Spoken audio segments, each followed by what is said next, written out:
Hello, and thanks very much for joining. So in this video, I just thought I'd give a rundown of the movies I watched in November, just so you get a flavour of the kind of things that I've been watching, the kind of ratings I have for things, whether you agree or disagree. Hopefully some of these movies you've either seen or maybe you'll want to see. So I keep a diary still of all the movies that I watch. This has been going on and off, I guess, since the 80s. A big gap actually when I wasn't doing it, but yeah, I enjoy just sort of listing, the movies that I see and giving them a rating the day I watch them, that kind of thing.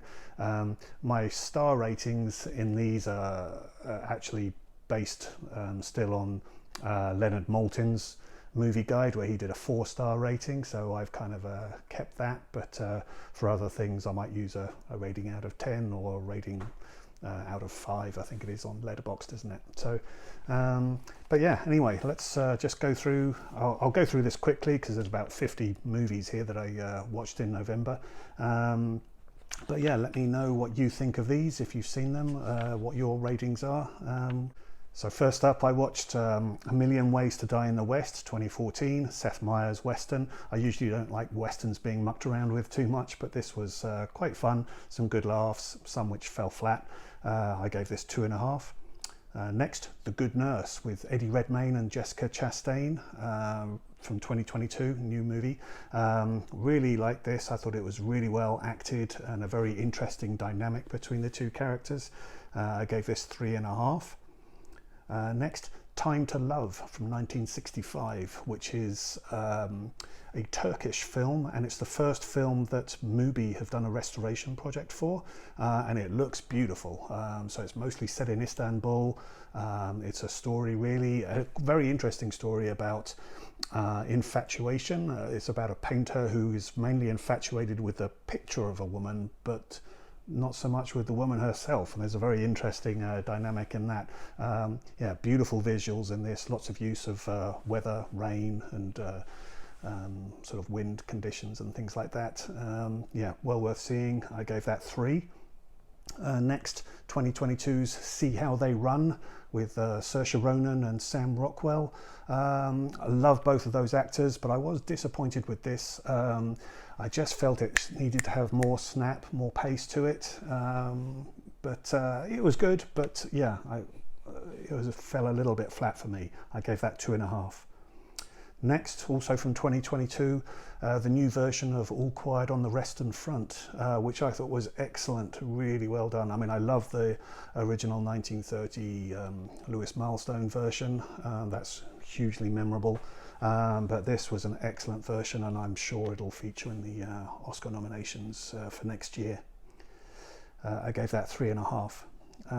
Next, 2011, it's Oslo, August 31, which was Joachim Trier's second of his Oslo trilogy. Really like this, and it's based on the Louis Malle film, The Fire Within, the suicidal kind of story that's in that. Yeah, really well acted by Anders Danielsen Lee. Yeah, very good. Renata Rensve, who is the star of the third in the trilogy, The Worst Woman in the World, she has a small role in this. But yeah, very worth seeing. Gave that 3 stars. Next up, Pumpkinhead, Stan Winston's movie from 1988. Great creature design, not so great story. It was okay. I gave it 2. I know it's a cult favourite, so there's lots of people that probably love this one to death. Next, 1970s Violent City, directed by Sergio Solima and starring Charles Bronson and Jill Ireland. Yeah, it's a bit scrappy. It's got a good car chase. It's got a good scene at the end involving an elevator sequence. All the stuff in the middle is tolerable, not great. It's an okay film. I gave that 2.5. Next, Flying Leathernecks from 1951. Which is directed by Nicholas Ray, and it's a Howard Hughes production, stars John Wayne and Robert Ryan. It's a good wartime battle in the skies kind of drama set around the Guadalcanal. Yeah, it's good. Uses a lot of stock footage, and it's a bit slow when it's on the ground, but good when it's in the air. I gave that 2.5. Next up, I watched Black Panther 2018. This was a rewatch, first time of watching it though since I'd seen it at the cinema, and I'd planned to just rewatch it so I could go and see the sequel, but I still haven't seen that yet. But really enjoyed watching Black Panther again. I think I enjoyed it more this time around. Yeah, good film. I gave that 3.5. Next, from 1995, I watched Jackie Chan's Rumble in the Bronx.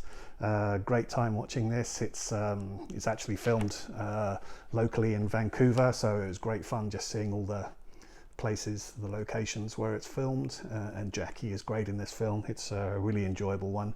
I gave that 3 stars. Next, Wild Things from 1998. This was a rewatch. The kind of, you know, neo-noir sexy thriller with Denise Richards and Matt Dillon and Neve Campbell.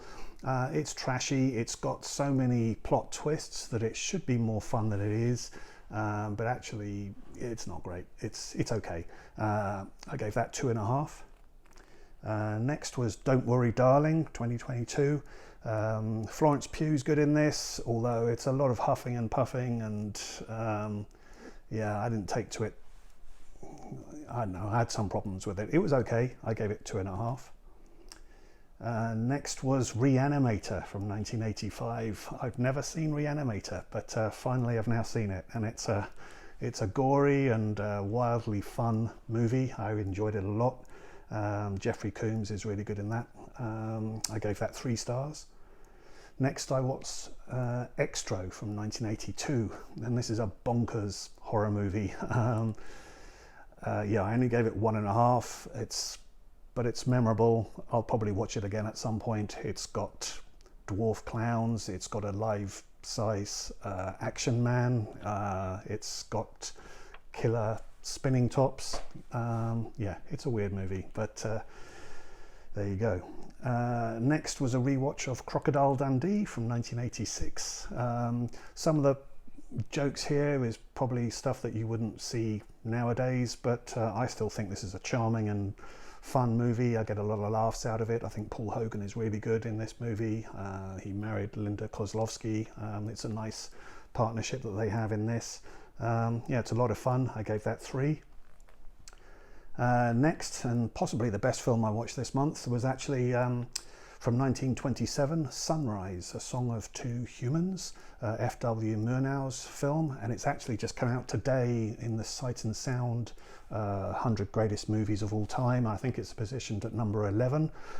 It's a masterpiece. It's a really excellent movie about sort of marital infidelity and reconciliation, but the technical skills involved in the camera work and how they've done some of the tracking shots and dissolves and back projection and all of that kind of thing, it's just mesmerizing to watch. It's a fantastic film, really worth seeing. I gave that 4 stars. Next was Crocodile Dundee 2 from 1988. Yeah, it's an inferior sequel. It's got a plot involving a drug cartel that no one really is going to be interested in. It's okay.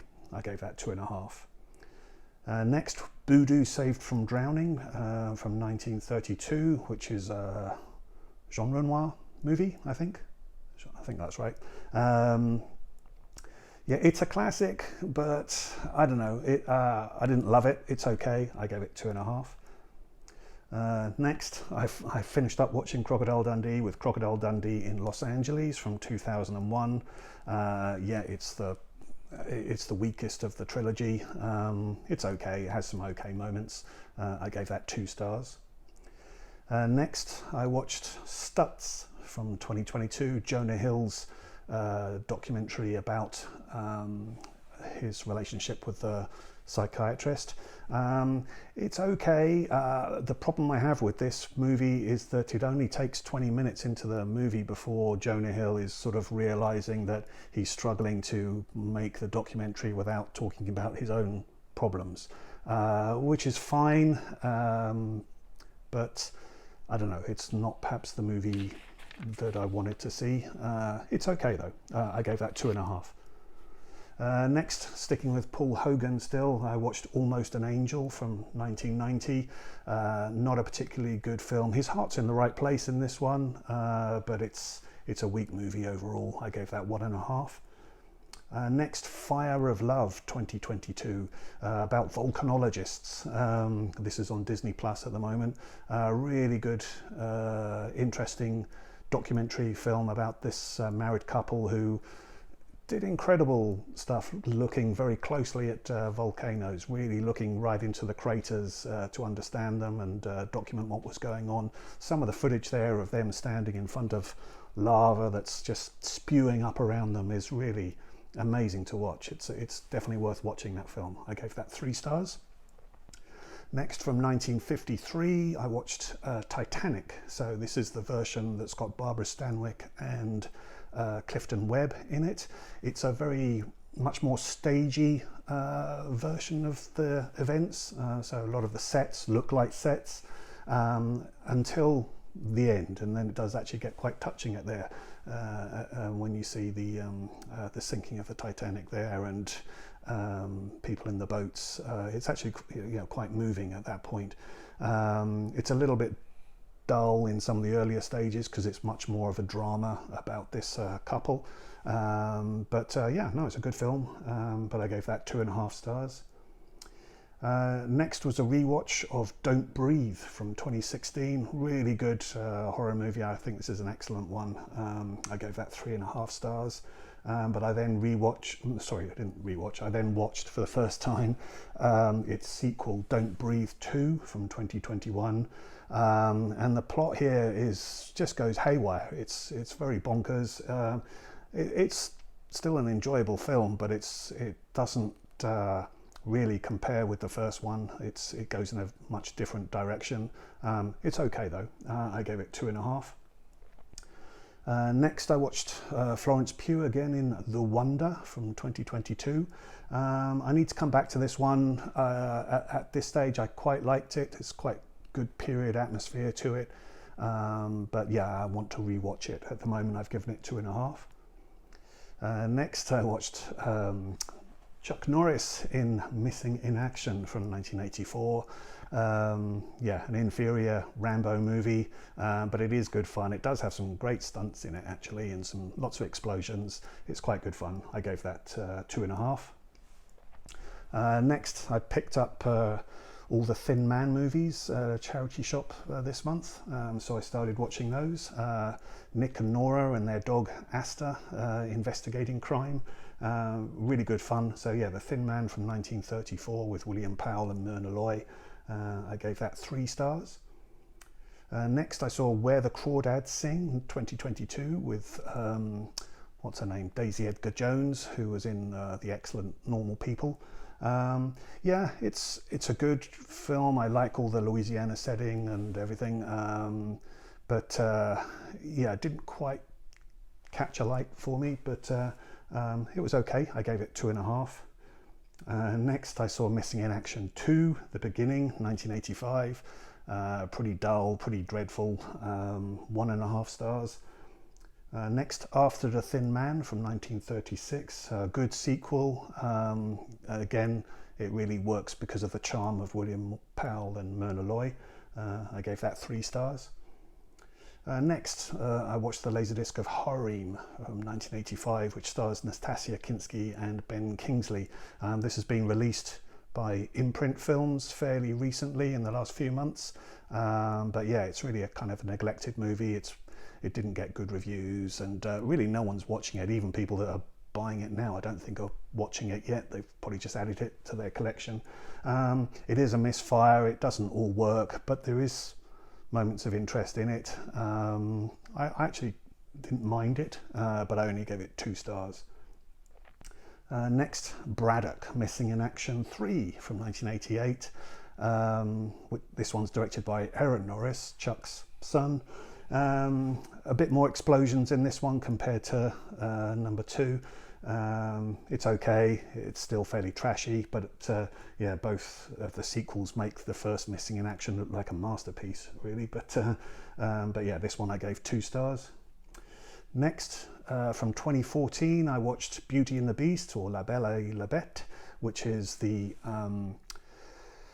Léa Seydoux and Vincent Cassel's sort of remake, if you like, of the Cocteau version from 1946. Quite good. Goes a bit overboard with the CGI at certain stages and can't quite find its footing emotionally.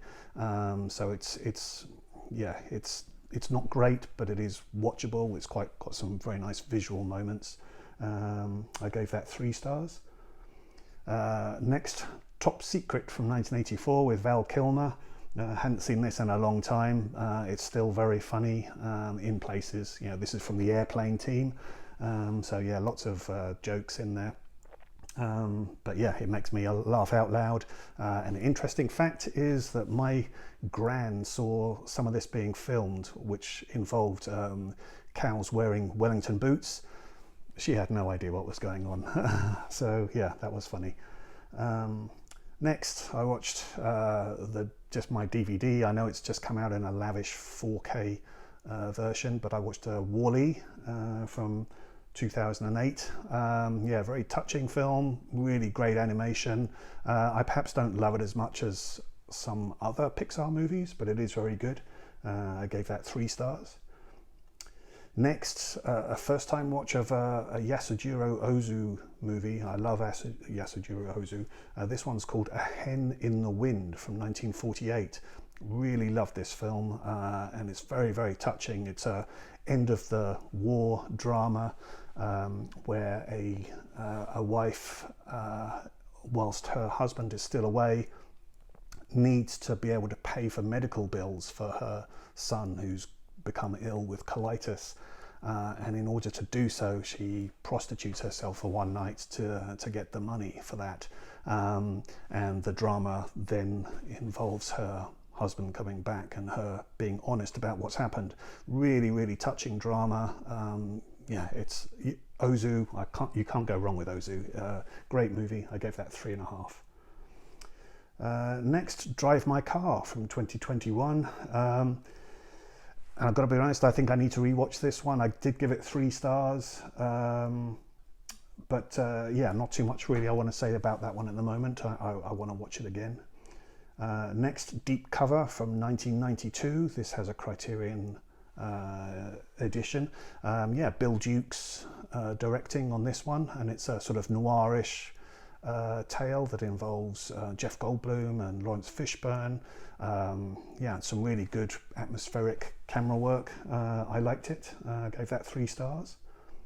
Next was American Movie from 1999, which is a documentary feature about guys in where is it? Pennsylvania? I can't remember now. But yeah, trying to make a movie, and all the pitfalls that he's running into in just trying to realize his vision and deal with all his day-to-day kind of problems and how you know, family stuff and mental health issues and loads of things really. But yeah, very touching movie, quite funny in places, quite sad in others. Well worth seeing. 3 stars. Next, another Yasujiro Ozu film, An Inn in Tokyo from 1953. Again, very solid film. This one's really about, again, you know, impoverished people trying to find work at the end of the war. But yeah, well worth seeing. 3 stars. Next, back with Chuck Norris again, Code of Silence, which I hadn't seen since the cinema. Yeah, made in 1985. Yeah, it's directed by Andrew Davis as well, who went on to do, you know, like The Fugitive and what's the other one, Under Siege, things like that. But yeah, it's okay. It's the action isn't great, but it has its moments. I gave that 2 stars. Next, Everything Everywhere All at Once, which has been absolutely raved about. Everyone seems to absolutely love this movie. Got to admit, I need to re-watch it. I think I I enjoyed it, but I didn't take to it as much as everyone else seems to have done at the moment. So at the moment, for me, this is a 2.5-star rating, but I will rewatch it for sure. Next, King of Jazz from 1930. This does have a Criterion issue. This is a really beautiful looking musical review film, filmed in 2-strip Technicolor, that involves some amazing stage designs for doing some of the songs. Some of the songs are very dated now and sound very tinny and a bit grating on the ear, but definitely just for the flavour of the time and for this amazing stage production work, it's well worth seeing. I gave that 3 stars. Next, another Criterion one from 1964. It's Pale Flower, Japanese film. Really stylish, kind of noirish film. Well worth seeing. I like this one a lot. I gave that 3 stars. Next, Revenge from 2017. I watched this on Shudder. Definitely, it's hugely improbable. It's extremely bloody. But yeah, if you've got the stomach for that, then it's an entertaining film, I think. I liked it. 3 stars. Next, back to Japanese cinema. I watched Branded to Kill from 1967. Yeah, very, very stylish, but it's incomprehensible. So that is a bit problematic. Some people are fine with that. Some people find this an absolute classic. Yeah, I mean, I love just watching visual cinema, but in this case I did want a bit more from it in terms of the story, but for sure some of the visual moments in this are fantastic. But yeah, I gave this 2.5 for now. I might re-rate it at a later time. Next, Lady Macbeth from 2016. This was Florence Pugh's, I guess, one of her first major roles, and actually I'm not sure that she's really matched it yet. I mean, she's really, really good in this film. It's a very bleak and quite depressing tale, but yeah, she is superb in it. So yeah, it's well worth watching, and it also stars Cosmo Jarvis, who's someone I'm quite interested in now. He was in a film that I really love called Calm with Horses, also known as Shadow of Violence, and he's going to be coming out next year in a remake of Shogun, so I'm quite interested to see that. And then finally for the month, I saw The Pebble and the Boy from 2021. This is a film about a kid whose dad has died.